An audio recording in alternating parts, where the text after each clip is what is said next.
And then once you turn your phone off or stop texting with that person or whatever it is, they still have to deal with that. Totally. It's not like okay, it's solved. Thanks for the phone call. Right. But that's how we live now. Right. It's like, I called Jim about this horrible thing he did. I feel better about like reaching out, but that person still has to deal with whatever that thing is for years, probably. Forever, right. or forever. Right.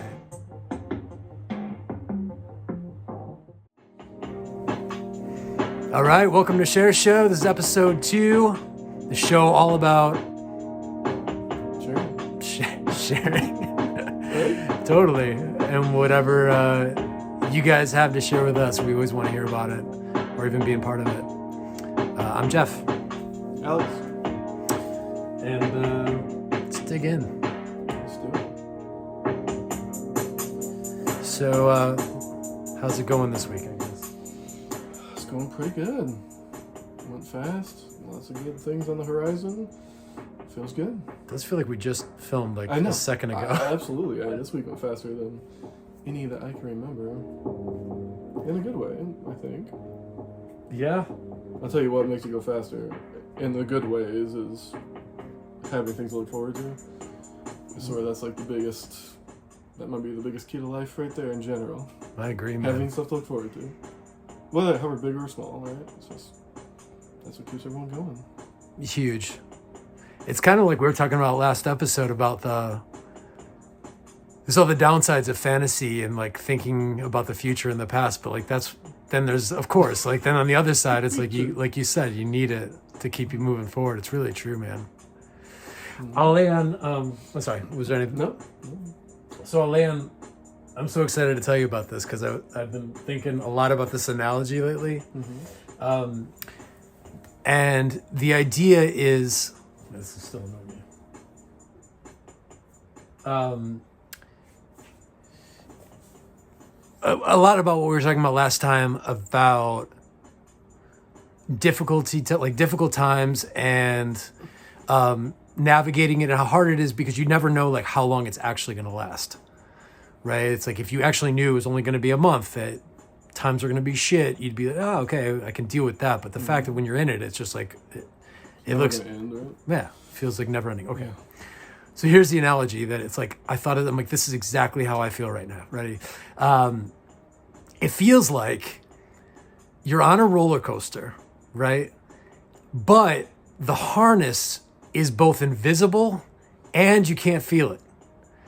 And this is like perfect for the whole thing because before it even started, I remember feeling like this anxiety of like, well, I know things are about to get crazy. I can feel it.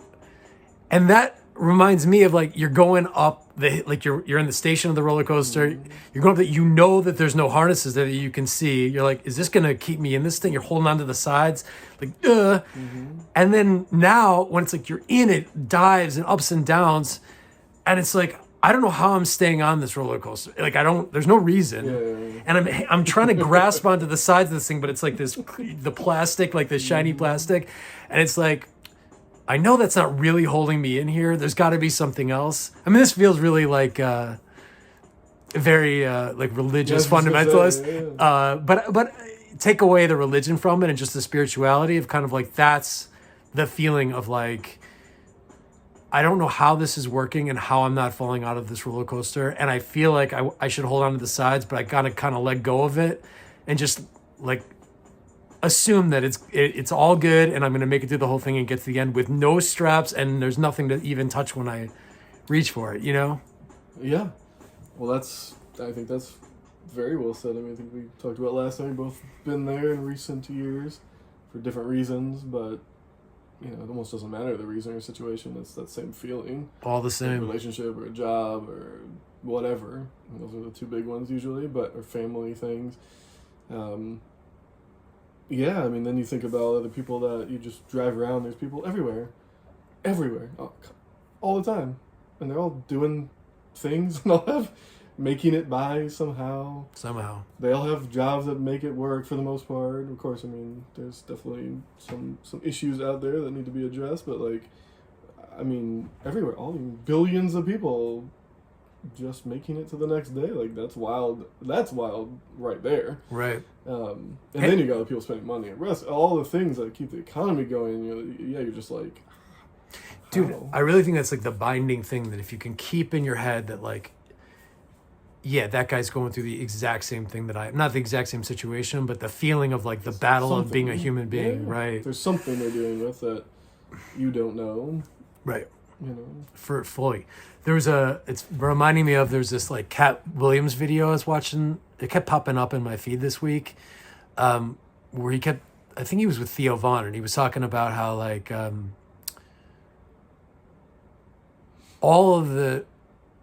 everything you're dealing with, like all the pain and the difficulty and all that kind of stuff, all that stuff that you somehow overcome and you somehow still end up doing something, that is what binds you to every story of every hero and every, over all time. That is the one binding factor that we all have, is you're gonna get knocked out, but like, do you overcome it, and then do you keep moving forward after that happens, is the only real true core thing that we're all. Yeah, I thought about this recently about the super famous writers or whatever your medium is, or songwriters even.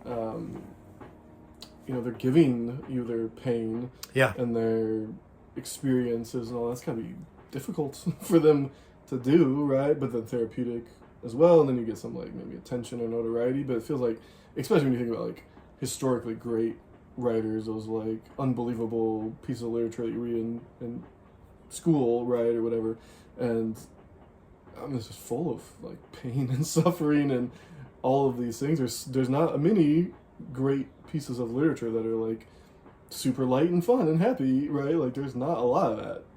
And so like so much of the historic stuff is just so heavy and so dark. And they weren't writing it for acclaim, they're probably writing it because they had to, just to get it out, right, in some way, right? Just like a song that's like, you're like, oh my god, like this is somebody's real life they're talking about, but you're just like cruising in your car listening to it, but someone was like going through some shit dealing with that, right, just got it out in that way, Yeah, man. But it's interesting how it's like, okay, I agree. Some of my favorite music is like that heavy. It's the cathartic, like getting it out. Yeah. And there's no question that it's like what you do with that, with your pain, is huge. Like what we did with it is made this. That, the three of you watching, we appreciate. But it's not, But I think that's really it. It's like if you alchemize your pain and difficulty into something creative, it's like really the best there is, because otherwise what are you going to do? It's either going to eat you up inside, so you're not connecting with anybody, so it's personal, or you're going to take it out on other people with like evil vibes and like, why don't you like this, well, I think anger or whatever. I think making that anything is like, you should just do what's true for you, because as like a consumer of music or literature or movies or whatever, it's like I can tell immediately if someone's not being authentic and they're just trying to like do it for the cash grab of it all. It's clear as day to me, but apparently not for everybody. So I don't think they need it. We may disagree here, but like, because it's like then you have the pop music that's not even made for that reason. Like it's not made to be authentic. It's made to. Yeah, true. And that's what I mean. Like, but I need the authenticity in all those things. I kind of hate that word these days, but like, it's overused. It gets overused, but like, that's what I look for in that connection. I'm not going to get it for some fluff thing that somebody's just manufacturing. Right. You just. I mean, it might be on you, like, okay, that's, I don't mind hearing it, but I'm not going to seek it out. So, just out of curiosity, then, if AI starts making great music and it sounds very like deep and authentic because it's pulling from that, but it's not real, would you just not? You're not having it? I don't know. I mean, it'd be interesting if you shared songs with someone, then after the fact, we're like, oh, guess what? That was totally fake. That was totally fake. Yeah. That would be an interesting case. I'd have to go into it with a preconceived notion I'm going to hate this, or I need to hate this, and then like, oh yeah, even if I did like it, I don't know if I could be truthful on that front, because it's just such a. It's rough, man. I'll share a link with you, and I'll share it in the comments here. Rick Beato put out I think I've referenced him before, but a podcast about AI music and where it's at right now. and he'll do it. He's like, okay, here's these 2 songs are some AI songs, and he'll play them. And because like there's so much auto-tuning and normal music and everything like that, it's like, yeah, that sounds really AI. And then he's like, no, that's a real artist. That's like that's not AI. Yeah. And then he'll come out and be like, okay, here, this is from this brand new artist, and play it. And you're like, okay. And it's like, no, AI. It is so good now. I mean, like, it's really crazy. It really sheds a light on what it can do or is already doing, or like it's like a blind taste test, right? On here's a song, what do you think? You can't tell. And then they're like, I love this. You're like, well, guess what? Yeah. The computer just made this in 2 seconds, right? Like, yeah, it's rough, man. Just taking art away from someone else, I just don't like it. I don't feel like that's the premise of it. All, dude, this is our old man moment. Like, that will be the old man. Like, it wasn't made by, like, we're not having it, blah, blah, blah, old man. Yeah. But I don't disagree. I'm right there with you. Yeah. Wait, so a separate topic. Let's skew into something else. I brought up last time that I definitely don't want to miss this time. I just thought of it. It came up for me a couple times. It was the movie Tropic Thunder. Mm-hmm. And looking back on that now, that... Never get made. It would never get made. Crazy! Yeah. Robert Downey Jr. in blackface. For the whole movie. For the whole movie. Yeah. And it works. I mean, it's funny as hell. It's still, I was like laughing my ass off. I still think they like, what did someone say? It's like, I think Louis C.K. was saying that like doing that with comedy is like dancing around laser beams and trying to like steal the jewel at the center. They dance around it where it's like, man, I think it's like, it's a super no-no, but like however they did it and what he did. And then the fact that he transitions from that to one of the biggest stars ever with Iron Man from blackface in Tropic Thunder. Yeah. I can't believe it. Like looking back on it now, that's impossible. Again, never in a million years would that. No studio would make it. Nothing. No. They're like, yeah, great, just take that out. There's no way in hell why do you do that now? Right. Yeah. But and that's what I was trying to think of. Can you think back then? I think it was controversial then even. Was it not? Or was it just no one cared? Like it wasn't that big of a deal? I don't know if like just like my mindset was, what was that, 2000, like early 2000s, or I think like 2010 maybe. I don't know. Okay. Yeah, I mean, it's just such a different part of my life. I don't know if it would even register with me as, I don't know. I don't remember it, other than, oh my God, is that Robert Downey Jr.? Like, I think after the movie even, right, recognized like who it was. But I don't know. I can't say for sure if I was like, oh, they can't be doing this. I don't know. Crazy, dude. Yeah. I mean, crazy to think that we can look back on that and it's like, let's look at let's be archaeologists and look at how society felt about this thing that doesn't feel like it was that long ago at all, but God, it was like a while, like 15 years ago possibly. Yeah, Jesus. More, yeah. Hi, Zuzu. Yeah. No. Zuzu wants to say hello. Just a beautiful specimen. Yeah, well, I think there's like the aging of movies, or any kind of thing like that, where it's times change, you look back and you're like, oh my, or it just doesn't play because it just isn't funny. Yeah. Like I had so many movies, I was like, oh, I love that movie at the time. And I go back, I'm like, oh my, this is atrocious. Like I can't even stomach it. Oh my God. Yeah. Do you have thoughts on why? Because there's so many videos of people watching movies, and you're watching them watch movies. Or Twitch, right? Like playing games, you're watching people play games. It's such a weird thing that they're like, if you said that to somebody, like, hey, do you want to watch somebody watch this movie? Like, I don't know. Like, open a toy that you're watching them open. Right. Why is baseball cards or it's weird, but it is really good. I know, it's true. I know. It like scratches an itch. I think like the video game thing for me was always like just an escape, just put my mind into it and not think about anything else but that. And then people get lost and it's just advanced so much since I was doing that. Right. But like now it's like kind of the same thing when you're watching someone else do it, or someone's really good at it or figuring something out. It's like the same like, oh, I'm just this moment watching you do this thing. Right. And everything else just melts away. Right. And I have no like stress or have to do anything right. It's so weird, man. Like I started thinking, has anybody done a video of watching people watch videos? Oh, that's probably, right. It's probably next, right? Yeah. I kind of want to do it where we're watching people watch videos and commenting on. Oh, you remember Mystery Science Yeah. 5,000, 3,000, whatever it was. No, I love that. Like, just watching a bad, like, objectively bad movie and just talking and just, commenting on it consistently throughout. Yeah. I love that. Like, I would love to do that. It's funny. Yeah, especially with other people. Like, I like to play, I'd rather play off someone than, like, just do a solo thing, obviously. So, I love that idea of let's just shit all over this movie and talk, and it's like, here's my thoughts, or what are they doing here, or it was so good. I feel like it was super fun fun for that today still. But was there ever anyone that like was watching other people watching and then crapping on or talking about the people that were like, no, there's something there. Yeah, like, oh, they're laughing at that part, idiots. Yeah, well, I think it's all about, you never know what's gonna catch, right? Like the thoughts or the videos that we're talking about, the unboxing or watching someone else do something else, like, who would have ever thought?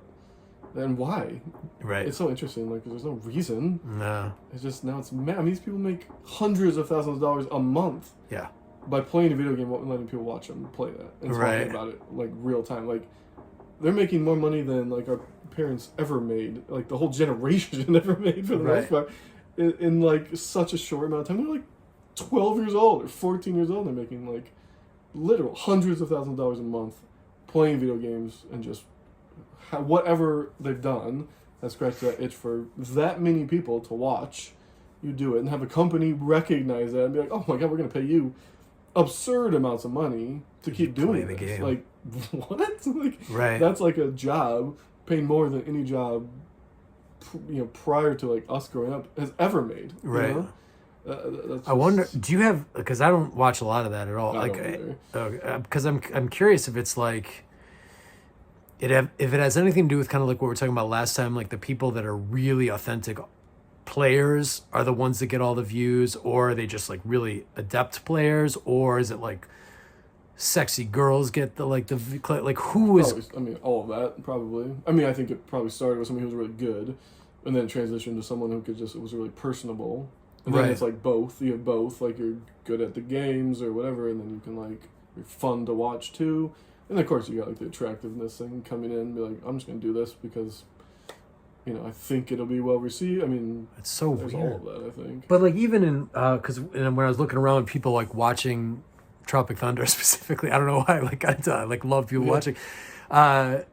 There was, like, I mean, it was just people with no personality, but they were still, like, laughing or whatever. It was like nothing, and they're getting like 100,000 clicks. So you're saying that I didn't even know that was a thing. So, like, watching a movie, like, you can watch them watch the movie. Oh, yeah, and they're like, ha ha ha, and I'm like, I'm loving this. I don't know why it's terrible. Like, it's like, it's like I was just watching a bad movie. Sometimes I love that, right? But I love it when someone else is there with me.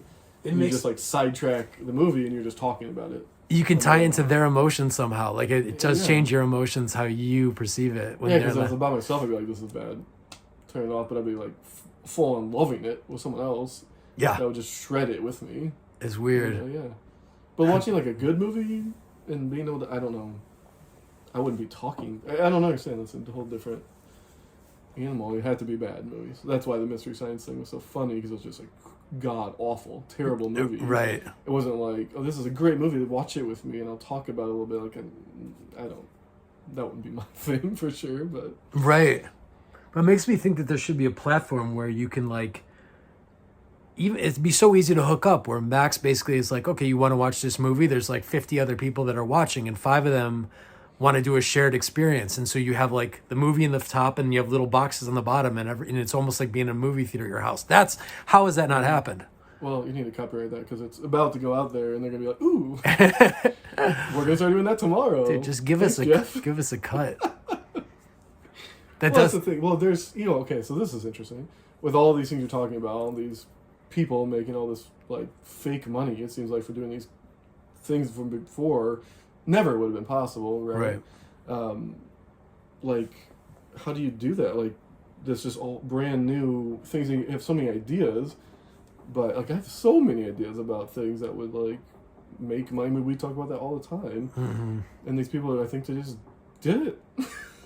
There's, like, no anymore. You can, like, start a business, right, pretty much from absolutely nothing. Right. Like, get a streaming subscription and see. Yeah. You know, you're like, I'm going to do this anyway. Let me put a camera on me and see if people like this. Yeah. Right? And then, but having, like, it's inspiring to see all these people do these things. Yeah. When you have, like, I'm like, okay, I think I have, like, legit good ideas.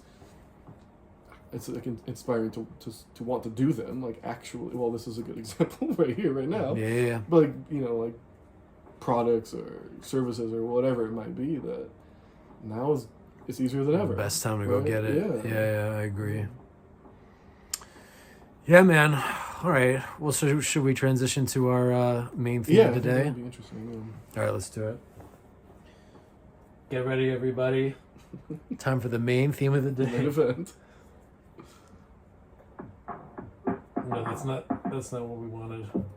It's very appropriate music for this topic. How dare I do? All right. So, the main theme of the day is the surprising things about going through a natural disaster. Is that maybe the theme? Surprising things? Yeah. Secrets of? Or what people don't talk about going through a natural disaster. That's perfect. Yeah. So let's start over. Time for the main theme of the day. What people don't talk about going through a natural disaster. Here we go. So maybe setting some context. We live in Asheville, North Carolina. And obviously, maybe not obviously, went through Hurricane Helene just a little less than a year ago. And what that meant. So we figured we'll just talk about that a little bit. And if anybody has thoughts out there and wants to share with us, we'd love to hear it. But anyway, I don't know if you want to start it off or... Sure. So I was directly impacted, lost my place of residence down by the river when it all came through. So that morning I got my daughter out and to somewhere safe, and I thought it was gonna be like overnight. Like I was like, okay, they're getting all these text messages about evacuation and whatnot, but I'm like, it's been raining a lot, but I mean, this will never impact me directly, other than maybe my carpet gets a little dirty or gets a little wet or something like that, right? Like that was the worst of it. So I was like, okay, fine, I'll leave, because they were gonna make everybody leave. Packed an overnight bag with my work computer, took my daughter, and left. Then I couldn't find any hotels, like from 30 miles in every direction. I'm like, okay, this is maybe more than I thought it was going to be. Then you're driving around seeing, like, during the storm on that Friday, like, you're seeing all the, the rivers, right? Like, from the bridges that you normally couldn't see them from. I'm like, oh my God, what is this? Mm-hmm. So then the whole time, like, it was after the fact, I couldn't find a place to go. Couldn't find, no restaurants open, no grocery stores, nothing, right? So I'm like, okay, I guess I'll go back to my place and get something to eat, because in my mind, it's like, it's fine, even though it's, like, right by the Biltmore area, right? So your mom said that, you said? No, I'm just saying in my mind. Oh, okay, yeah. So I go back down there, and then kind of coming in from above, and I'm looking at it, and I'm like, okay, I don't even know what I'm looking at, right? It was like if dinosaurs were eating my apartment. I wouldn't have been more surprised than what I actually saw. And I'm like just standing there with these hundreds of other people taking pictures of this historic event, thinking, this is not possible. I mean, no, that I could have walked across that creek on any day. It was never, that deep where I couldn't myself walk across it comfortably. Yeah. And then to rise 30 feet, it had to have been easy, more than that. 30 feet? I had to, because it came up into my apartment complex and then over my door, which was 8 foot, almost to the second floor, which was good, almost 10 foot above that. Right. So wow. So then I was thinking, okay, I never have to go back here again. I'm like, okay, what do I do now? Dude. Right? And that's one of the things where it's like, okay, what do you do? Because these people and most people, if you don't have like a connection in town or like family or friends or wherever, somewhere you can go. I mean, they couldn't use their cars, couldn't get gas even though they could. No hotels, no food, no cell phone service, no internet. Right. Absolutely nothing. Right. What do you go and do? Right. Dude, I think that right there, I mean, and I know your story, but it's so crazy. And I feel like that right there is like the big thing of like the difficulty of being like, you're getting stuck at zero, like immediately. you go from like having a place to live and all a place like you eat, all of a sudden like everything is off. What a like rare, I'll say opportunity, but it's not quite right, but like a life experience of like, you're an adult, you built all these systems in place, and then having to deal with like, okay, right now I don't have any of them instantly, all at the exact same time. It's freaking bananas, man. Yeah, and even though when you say opportunity, that's an interesting way to put it, but I mean, for some, again, I'm just talking from my perspective. I know people are still going through a ton after losing everything in it, but, you know, I luckily had friends I made connections with, one of them having a basement apartment, you know, so I got to, you know, their family's upstairs, and I had my daughter downstairs, and it was a beautiful time of, like, bonfires and people cooking what they could, because it was like, I can't keep this cold anymore, and then somebody's got a generator, and then somebody has this skill set, and then someone else has this one, and it was a beautiful time with people coming together to say, okay, we're all going through this together, but some of us are impacted more directly or differently than others, but it's still like none of us having these things, right? It was the whole town and then some. So it was a beautiful time, and I remember sitting there thinking, this is pretty great. Like, we should be doing this anyways. Yeah. But guess what? When everything comes back on, we're all going to go back to our lives that we were all like, oh, this is happening, or get in front of a TV, or, you know, whatever it is. I'm like, these are the things we want to be doing anyways. Right. And that's what happened. Like, everyone just went back to their life after things popped back on.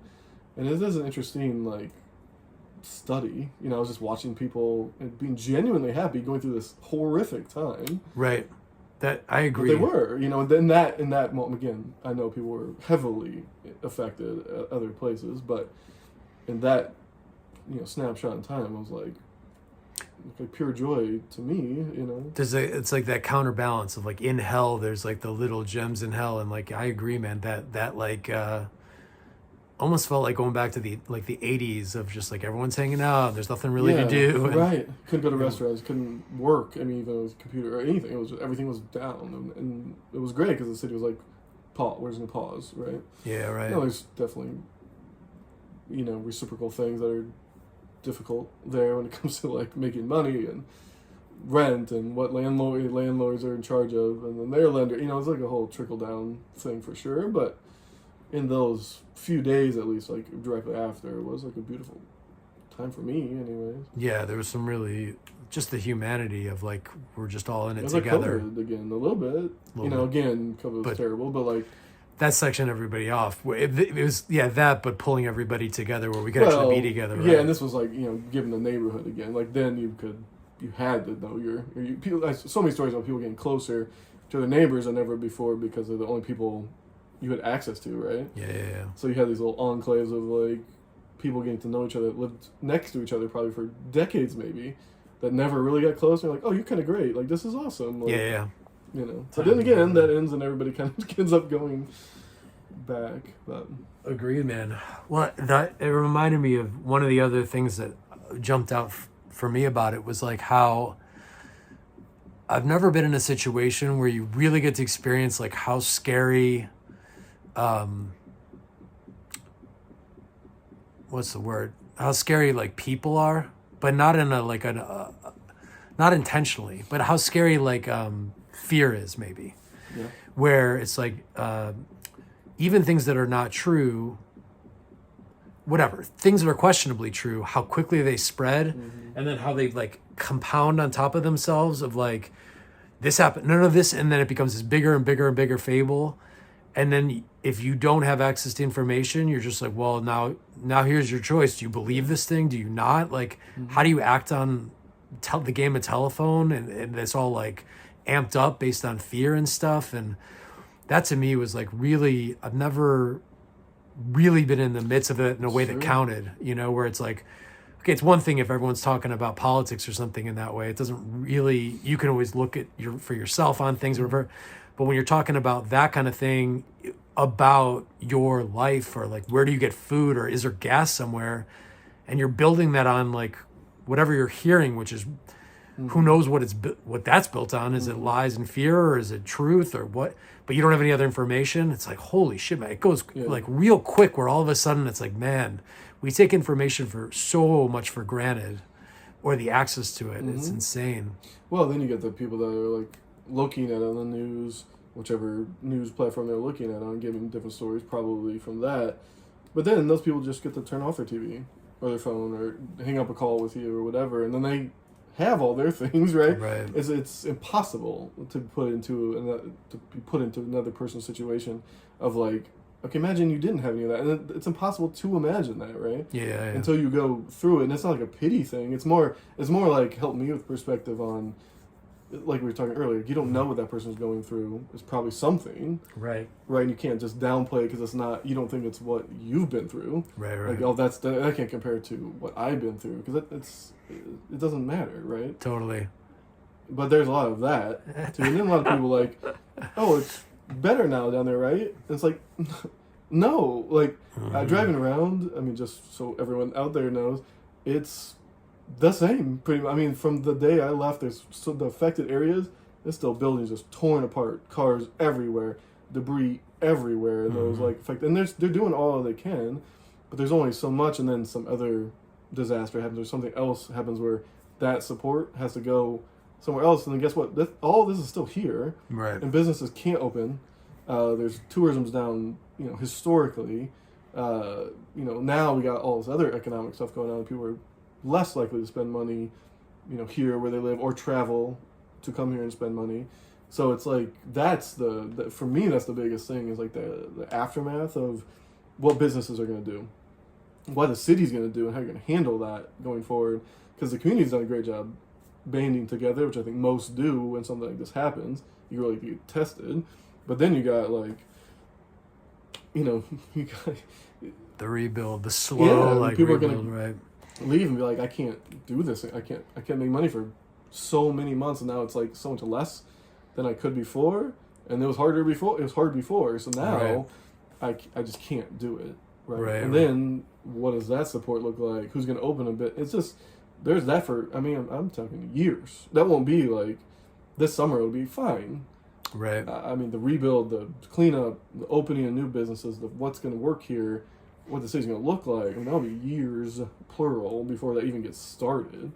And now you think about L.A., right, with the fires and a monster city, and and I don't hear anything about that anymore. Not a word about that at all. But I know, after experiencing it here, on that level, it's so much more impactful to, like, one of the biggest economies in the world. But again, it just goes away, and people are like, oh, it's done, right? Like, LA's fine now. Like, no. Right. That is not. But you can't put it in perspective. Right. They get to turn their TVs off or whatever and not deal with it. Do you think it's true that it's weird as you're saying this, it makes me think about, like, obviously that short attention span was amped up with social media, right? Like, and we all kind of go from one thing to the next, to the next, to the next. It's like there's no stickiness to any, like, insane things that are happening. Yeah. But it is interesting that seems to be also happening with, like, weather, like disasters, right? So, like, tornado and right. So that would be like the global warming and then the tornadoes and all these things. It's just strange to me that there's a similarity of these two things that are not related in any way, like our media and then our weather, but they're both creating an environment where it's like, it's too much. It's like overload of shit in every environment. It's strange that there's a parallel between the two. Well, that is interesting, but I mean, the weather is what it is, right? Like the weather, I believe, it's trying to tell us something, right? Obviously, there's been more catastrophic events in the last 2 years than my whole life till I was like 25 years old, right? So obviously, yes, this is undeniable. Yeah. Something's going on there, but then the media is fake, right? So the weather being real, the media is just playing off of the fears of that and manipulating it to show you what they want you to see, right? So now it's like, what avenue do you want to consume media, whether that be a channel or a platform or whatever, and then they're going to tell you a different story from each one to the next. It used to be, here's what happened. That's it. Right. Now it's a spin on everything. Yeah, but I push back on that. I think that's a perspective thing, because I look at us as like a system, just like weather is. Like, I mean, in it, we're people and we're creating these things. But you can also look at it as like we're just another piece of the biosphere of like all the energy happening, and that our getting, just as the weather has gotten to the point that it has with like global warming, where it's like, and this is what it is at this moment, we as people or whatever is like organisms like grew to the place where we could create the phone and we could create these structures, and then that create and that also is it really just feels like it's all part of that us getting to this crescendo-y tipping point of like a vibration of like everything is like at this moment. Well, I totally, absolutely agree. But I think the part I'll challenge you there on is like, I think that's true with people, but I don't think that's true with the media, because it's a creation, and at this point the media is not even a real thing. It's just like this entity out there that people use to manipulate, what they want. It was created to like get information out, right? But now people have just harnessed it as ability to cause hysteria or whatever it might be, and that's an extreme example. I know there's other medias that don't do that, but like what we're talking about here is like people are it's the same, like it's coming to a boiling point, but the media is just a handful of people being able to manipulate those people that consume it, right? I mean, it's been like weaponized rather than like just informational. No, I agree, but that's a function of what we want. They're playing into like where there's money to be made and what we as a culture want. Oh yeah, absolutely. Yeah. But I mean, I think I see where you're coming from. We might have like slightly differing views, but I think it's just how we frame what we're looking at. Yeah, and it's like, is that what we want, or is that just what was given to us? Like we were talking about with, if it wasn't Facebook, it would have been something else. If it wasn't Instagram, it would have been something else. If it wasn't Fox News, it would have been something else. Like it'd always be something. Those just happen to be the tools that somebody put in place that now become a part of our lives. That's not like a demand from people necessarily. It's just like it's just been pushed in front of us for so long that we're like, this is just what I do. I read the New York Times. That's the paper I read, or this is what I do, just because it's just been what you've done, what people have done for so long, right? No, but I disagree with you, man, because I think it's like, as a culture, let's put it out this way. If there was money to be made in pure journalism, just pure information, that station would exist. Yeah. And I think as a culture, we're so we've been altered into like everything needs to be sensationalized to give it any attention, because there's too much shit going on. Yeah. So it's like, even when I think about this, like when we were kids, if the space shuttle was launching, everybody watched it. Mm-hmm. Nobody gives a shit now. No, like nobody, yeah. And so it's like we're just not the same. And I don't think that, and as much as I'd like to believe that we'd all love to have like this really trustworthy source of information that's like very right down the middle and everything like that, I do believe that the powers that be that could make that happen easily would notice it and be like, okay, well, let's just create that thing. But everybody knows that it's like, if I don't have something, that's very like dug into a position or negative or whatever, sensationalized, then there's no eyeballs on that. That's very true. Yeah, I think that's just hard for me to like accept the truth of it. Yeah, exactly. It's like, I don't want it to be true. I mean, I mean, in my mind, it's almost easier to think that we've been manipulated. People in general have been manipulated to think they want these things, rather than to be the demand. Like the demand was there to get the supply of whatever that misinformation is, or their spin on a story, or whatever. Yeah, that's true. I feel like in general, it's almost always the path to hell is paved with good intentions. I think that that's generally the case. Like most of the most evil shit is always just the dude being like, well, here's the game we're playing now, and so we'll just like lean into that and we'll all make money, and it's all, who cares that much? You know what I love? Like these like doomsday movies, or whatever. You got some diabolical figure, the bad guy or bad person, right, in the movie, and then you have like these scientists who are like doing the work, right, knowing that it's gonna be like used for some god awful thing. But in all these movies, it's like these hordes of people that are like just working on this person's efforts. Yeah. Right? But that's not that far from reality where you got all the workers doing the work that somebody is giving you, and you're just like, I don't, either trusting it or getting a paycheck or whatever it is, so you never really fully understand what that you're means, making. right? Yeah. Until like the hero comes in and alerts the scientists, and they're like, oh my god, I didn't know it was for that, but now it's too far down the road. That's a real like analogy to like what I like that. can happen, right? When you like just trust someone, or you're just like, oh, the money's good, and like it's great. Yeah. Like I'm 25 making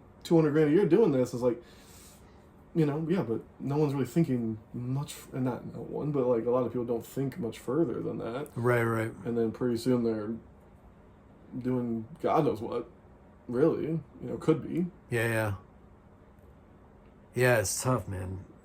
It's right to like do your thing and like do it well, but also be looking at the huge bigger picture, which is like always like clouded and hard to see. And even I always thought about that being in marketing and advertising too. It's like there's so much like venom towards marketing and advertising in general, right? Like Bill Hicks used to like rip it apart. Like I think he has a comedy bit where it's like, if you're in advertising, you should just kill yourself. It's like, okay.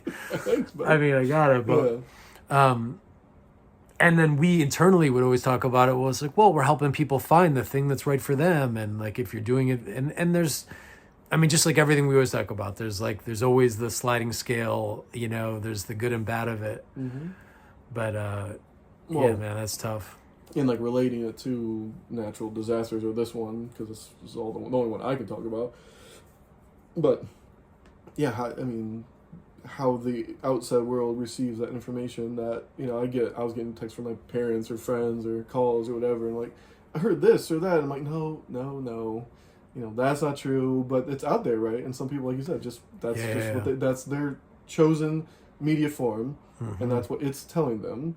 So they're like, oh my god, have you heard this is going on in Asheville or that? And it's out there, right? And they're telling their friends, and no one can validate it, really. And even when you do, they're like, oh yeah, well, whatever. Right. Like, he just believes the other way than me, so I'm just going to believe this thing. I'm like, no, I'm here. Like, I can tell you this. I'm looking at it right now, and here's what's actually happening. Right. But yeah, and then it's just, who knows what is out there, right? And then it just goes away. People just think it's gone. It's done, yeah. Yeah, and moving on to the next thing, because in their lives they can turn it off until they're directly affected by something. So it's a change of perspective, right? Just understand, and not necessarily on a catastrophic level, but like that everyone's got their things, right? And then once you turn your phone off or stop texting with that person or whatever it is, they still have to deal with that. Totally. It's not like okay, it's solved. Thanks for the phone call, right? But that's how we live now.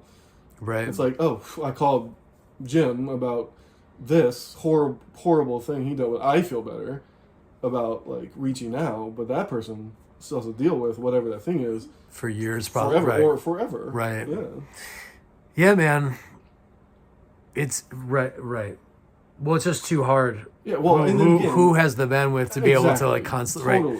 Totally. But I'll say this, like, and we don't have to necessarily go into the whole story that we went through, but and yours was even more insane than ours. But I will say that I look back on it now, and there's like a piece of, I'm glad I saw the like monster a little bit. I'll say there was one moment where we there was no more water, and we had to I did the whole like waiting in line with the car for an hour, where it's just like anarchy on the streets, and there's no stoplights, and then finally pulling up after an hour, and people volunteering their time to put like a thing of water in my car, and like how emotional I was about it. Just like the beauty of that moment, and the like, oh my God, this is where we're at now. Is like I'm waiting an hour to get just water, and the importance of that, and the people giving up their time. But looking back on it now, I have so much appreciation for it, even though it was like brutal for the family and all this, as it was for everybody, and way worse than we had it. But I'm appreciative for like being forced to experience the like everything is ruined. And guess what? It all ended up working out somehow. Like you ended up having food and having a place to sleep, and there's a I mean, we talk about it all the time. Is like there's no growth without, you know, getting your ass kicked or ripping muscle or whatever. And I do feel like now, especially with the economy, things changing and everything, there's a piece. I do have somewhere down there a peace of mind where I'm like, I know that if everything goes to shit, like if it really rips apart, we'll survive somehow. It is impossible as it was then that it'll happen again. And there's a real beauty in that. I'm very appreciative for that.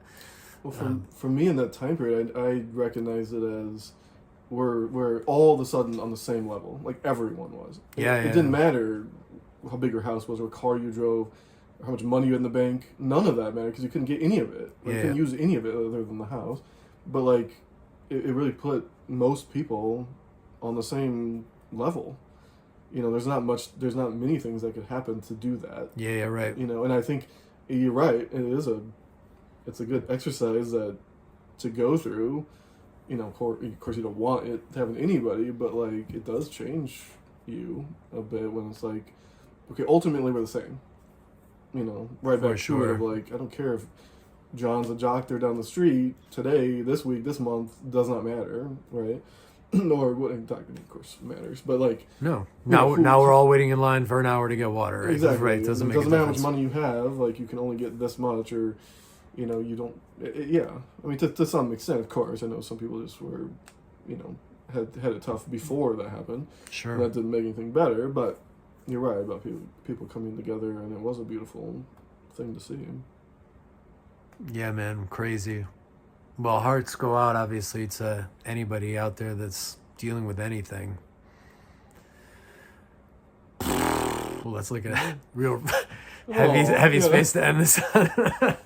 And play some fun music, man. Yeah, let's do it. Here we go. No, that's not gonna do it. That's not fun enough. No. Let's see if I can That's super broody. This is all broody. I would imagine it is coming from you. Oh, there we go. That's a little industrial. Maybe it's all like that. I like this. That's better. This is a get up and go. Here we go. All right. Well, we're not really doing it. Yeah. Was that good, pretty much it for today? Yeah, I think that was a good conversation. We did it. We did it. Well, thanks everybody. We'll see you next time. Thank you.